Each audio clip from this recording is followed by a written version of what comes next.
In the last lecture, we have already discussed about the meiosis 1. What happened in meiosis 1?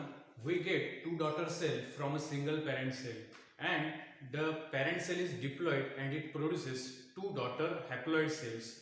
Now, let's see the meiosis 2. आता meiosis 2 मध्ये काय होते पहा. meiosis 2 मध्ये ज्या daughter sale तयार झाल्या होत्या पहा meiosis 1 नंतर, या दोन डॉटर सेल मध्ये आता पुढची जी विभाजन घडणार आहे, याच्या पुढचं जे विभाजन घडणार आहे त्याला आपण म्हणतो meiosis 2. मग आता meiosis 1 काय होतं, डिप्लॉइड पॅरेंट सेल पासून दोन हॅप्लॉइड डॉटर सेल तयार होणे, याला आपण म्हटलं होतं meiosis 1. त्याच्यानंतर ह्या ज्या दोन डॉटर सेल आहे यांच्यामध्ये पुढचं डिव्हिजन होते, यांच्यामध्ये पुढे विभाजन होते आणि ही एक एक डॉटर सेल पुन्हा दोन दोन नवीन डॉटर सेल तयार करून देत असते. आणि ही जी डॉटर सेल आहे आणि इकडची जी डॉटर सेल आहे नवीन तयार झालेली, यांच्यामध्ये क्रोमोझोम नंबर सेम असतो. म्हणजे meiosis 2 जे आहे हे मायटोसिस सारखंच आहे, कारण पॅरेंट सेल आणि इथली डॉटर सेल यांच्यामध्ये क्रोमोझोम नंबर सेम दिसतो. meiosis 2 मध्ये पॅरेंट सेल आणि डॉटर सेल यांच्यामध्ये क्रोमोझोम नंबर सेम दिसतो. meiosis 1 मध्ये पॅरेंट सेल आणि डॉटर सेल यांच्यामध्ये क्रोमोझोम नंबर चेंज झालेला दिसतो, म्हणजे रिड्यूस झालेला दिसतो. मग meiosis 1 कसं आहे, हेटेरोटिपिक डिव्हिजन.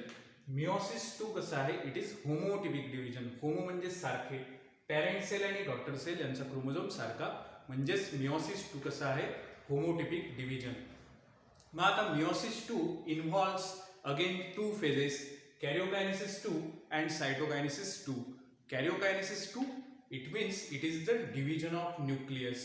Karyokinesis म्हणजेच काय, डिव्हिजन ऑफ न्यूक्लियस, न्यूक्लियसचं विभाजन म्हणजेच कॅरियोकायनेसिस. सायटोकायनेसिस 2 म्हणजेच सायटोप्लाझमचं विभाजन, सेल मेम्ब्रेनचं विभाजन. ठीक आहे. मग कॅरियोकायनेसिस 2 याच्यामध्ये पुन्हा चार फेजेस येतात पहा. Prophase 2, metaphase 2, anaphase 2 and telophase 2.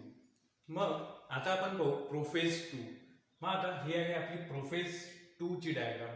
आता प्रोफेज 2 मध्ये ही डॉटर सेल सहभागी होणार आहे. कोणती डॉटर सेल, जी तयार झाली आहे meiosis 1 कंप्लीट झाल्यावर. meiosis 1 कंप्लीट झाल्यावर जी डॉटर सेल तयार झाली, ही डॉटर सेल सहभागी होईल कशामध्ये, meiosis 2 मध्ये. मग meiosis 2 मध्ये सहभागी झाल्यावर पहिली फेज आहे आपली कॅरियोकायनेसिस 2. कॅरियोकायनेसिस 2 मधली पहिली फेज आहे आपली प्रोफेज 2. मग आता प्रोफेज 2 पहा. आता इथे आपण फक्त दोनच क्रोमोझोम याच्यामध्ये कन्सिडर केले आहे, कारण आपल्या पॅरेंट सेलमध्ये आपण 4 दाखवले होते, डॉटर सेलमध्ये आपले 2-2 आले होते. ठीक आहे. आता तसे तर आपण ह्युमन सेलमध्ये 46 आहेत, पण इथं 46 घेणं पॉसिबल नाही आहे. ठीक आहे. आता ही हॅप्लॉइड सेल आहे म्हणून इथं 23 घेणं आपल्याला पॉसिबल नाही आहे, म्हणून समजण्यासाठी इथं आपण दोनच घेतले. मग आता पहा प्रोफेज 2 मध्ये सेलमध्ये 2 क्रोमोझोम दिसत आहेत. न्यूक्लिअर मेम्ब्रेन थोडंसं डिसअपियर होताना दिसते आहे याच्यामध्ये. न्यूक्लिअर मेम्ब्रेन डिसअपियर होत आहे, म्हणजे नष्ट होत आहे, ते विरघळत आहे हळूहळू. त्याच्यानंतर न्यूक्लिओलस जो आहे इथला, हा न्यूक्लिओलस सुद्धा विरघळतो आहे याच्यामध्ये. तर प्रोफेज 2 मध्ये काय घडते पहा, there is disappearance of nuclear membrane as well as disappearance of nucleolus. Nuclear membrane आणि न्यूक्लिओलस यांचं काय होत असते, डिसअपिअरन्स, हे नष्ट होत असतात हळूहळू. ठीक आहे. त्यानंतर हे आहेत क्रोमोझोम आपले. Chromosomes, the chromatin materials are converted into the chromosome. आता क्रोमॅटिन मटेरियल जे असते सेलमधलं, ते कन्वर्ट झालेलं असते कशामध्ये, क्रोमोझोममध्ये कन्वर्ट झालेलं असते. सेंट्रिओल डबल होतात पहा. सेंट्रिओलची संख्या दुप्पट होऊन जाते. 2 सेंट्रिओल असतात नॉर्मल सेलमध्ये, आता इथे किती झाले, 4 सेंट्रिओल झाले, म्हणजे सेंट्रिओल डुप्लिकेट्स. मग 3 बदल पहा कोणते कोणते प्रोफेज 2 मध्ये.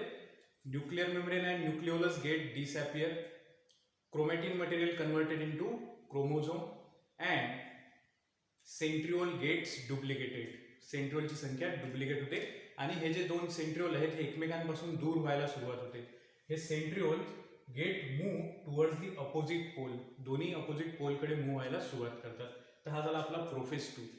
प्रोफेज 2 नंतर पहा मेटाफेज 2. मेटाफेज 2 मध्ये काय होते पहा, न्यूक्लिअर मेम्ब्रेन इथे दिसतच नाही, न्यूक्लिओलस इथे दिसत नाही. म्हणजेच काय, nuclear membrane nucleolus completely disappear. मग पहिला बदल झाला याच्यात, nuclear membrane nucleolus completely disappear. Centriole पहा कुठे जाऊन पोहोचले, सेंट्रिओल पोहोचले अपोजिट पोलला. मग centriole place or centrioles get located at the respective poles or at the opposite pole. दोन्हीही अपोजिट पोलला सेंट्रिओल पोहोचलेले दिसतील. त्याच्यानंतर सेंट्रिओल मधून काय बाहेर पडले तर स्पिंडल फायबर. सेंट्रिओल मधून काय बाहेर पडले स्पिंडल फायबर. स्पिंडल फायबर आपण याच्या आधी पण ऑलरेडी डिस्कस केला आहे मिओसिस 1 मध्ये, मायटोसिस मध्ये सुद्धा. ठीक आहे. मग आता क्रोमोझोम काय झाला पहा. क्रोमोझोम मध्ये काय झाला, इथं जो क्रोमोझोम होता याला 2 क्रोमॅटिड होत्या, इथं जो क्रोमोझोम आहे त्याला 4 क्रोमॅटिड आहे. म्हणजेच a chromosome is converted into a tetrad. क्रोमोझोमचा काय तयार झाला, टेट्राड तयार झाला. Tetrad means tetrad is a chromosome having 4 chromatids. पहा याला हे 4 क्रोमॅटिड्स दिसत आहेत प्रत्येक क्रोमोझोमला. म्हणजे टेट्राड काय आहे, tetrad is a chromosome having 4 chromatids. ठीक आहे. मग tetrad, chromosomal tetrad get arrange on the equator. हा जो हॉरिझॉन्टल ऍक्सिस आहे सेलचा त्याला आपण म्हणत असतो इक्वेटर. मग the tetrad of chromosome get arrange on the equator. हा झाला तिसरा बदल. मग आता काय बदल झाले पहा मेटाफेज 2 मध्ये. Nuclear membrane and nucleolus completely disappear, दिसतच नाही इथे.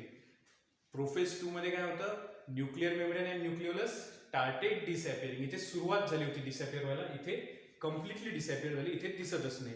त्याच्यानंतरचा बदल, centriole are located at the opposite pole. वेगवेगळ्या अपोजिट पोलला ते सेंट्रिओल काय आहे लोकेटेड आहे, म्हणजे काय झाले तिथे ते स्थायिक झाले. त्याच्यानंतर chromosome are converted into the tetrad and this tetrad of chromosome are arrange on the equator.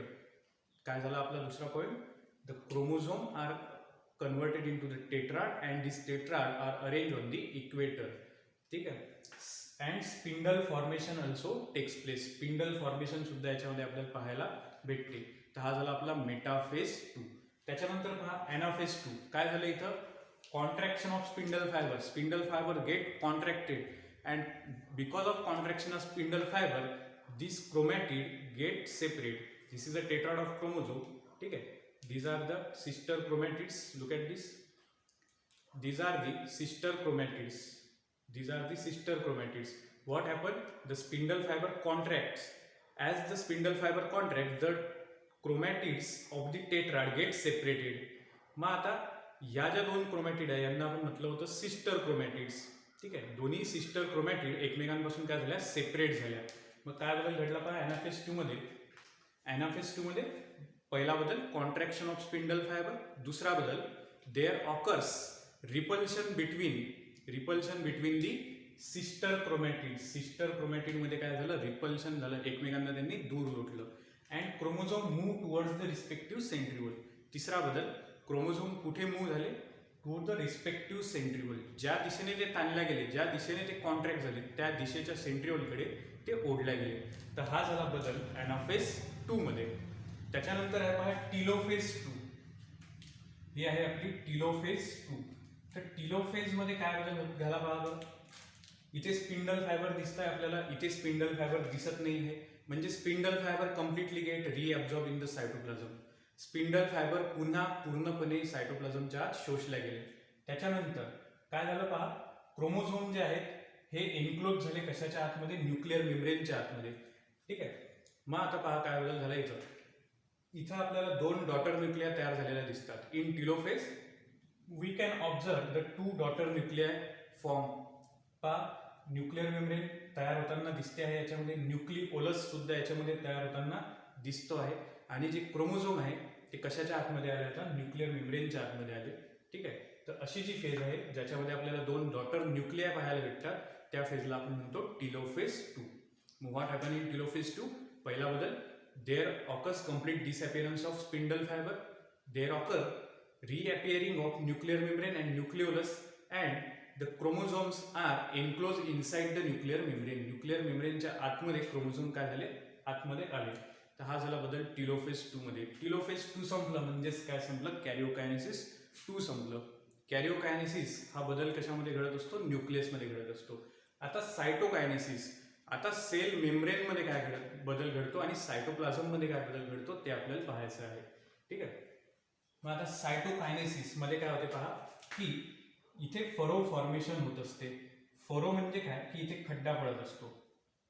मग हा खड्ड्याची डायरेक्शन पहा कशी आहे, from periphery to the centre. म्हणजेच काय, काठाकडून केंद्राकडे ही खड्डा आतमध्ये सरकत जात असतो, त्याला आपण म्हणत असतो फरो फॉर्मेशन. मग आता टिलोफेज मध्ये काय घडते, फरो फॉर्मेशन. फरो म्हणजेच काय, खड्डा पडणे. कशाला खड्डा पडतो बा, सेल मेम्ब्रेनला खड्डा पडतो.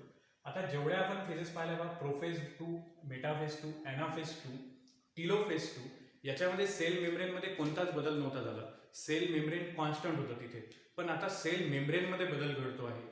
का बरं? कारण ही फेज कोणती आहे, सायटोकायनेसिस आहे. आणि सायटोकायनेसिसमध्ये काय घडत असते, सेल मेम्ब्रेनमध्ये बदल घडत असतो आणि सायटोप्लाझम समान भागामध्ये वाटून दिला जात असतो. मग आता काय घडलं पहा पहिले याच्यामध्ये, की इथं फरो फॉर्मेशन घडली. इथे 2 खड्डे पडले याला दोन्ही साईडनी. मग आता या खड्ड्यांना आपण काय म्हणतो, फरो. मग there occurs furrow formation from periphery to the centre of the cell. आणि या फरोमुळे काय होते, की या 2 सेल एकमेकांपासून वेगळ्या होऊन जातात. This is called as the cytokinesis. मग आता furrow formation is the characteristics of animal cell. Animal सेलमध्ये फरो फॉर्मेशन घडत असते आणि प्लांट सेलमध्ये सेल प्लेट फॉर्मेशन घडत असते. सेल प्लेट फॉर्मेशन मी तुम्हाला ऑलरेडी सांगितलं आहे आपल्या मायटोसिसच्या लेक्चरमध्ये. ठीक आहे. तर आता पहा, हे झालं आपलं सायटोकायनेसिस 2. तर हे झालं आपलं टोटल कम्प्लीट मिओसिस 2. आणि इथं ज्या डॉटर सेल तयार झाल्या पहा, यांच्यामध्ये किती क्रोमोझोम आले, 2-2च क्रोमोझोम आले. पॅरेंट सेलमध्येही 2 होते, डॉटर सेलमध्येही 2च क्रोमोझोम आले. म्हणून हे डिव्हिजन कसं आहे, this division is similar to the mitosis. Hence meiosis 2 is also called as homotypic division. मग आता इथे आपलं संपलं टोटल मिओसिस. याच्यानंतर आपण पाहणार आहोत सिग्निफिकन्स ऑफ मिओसिस.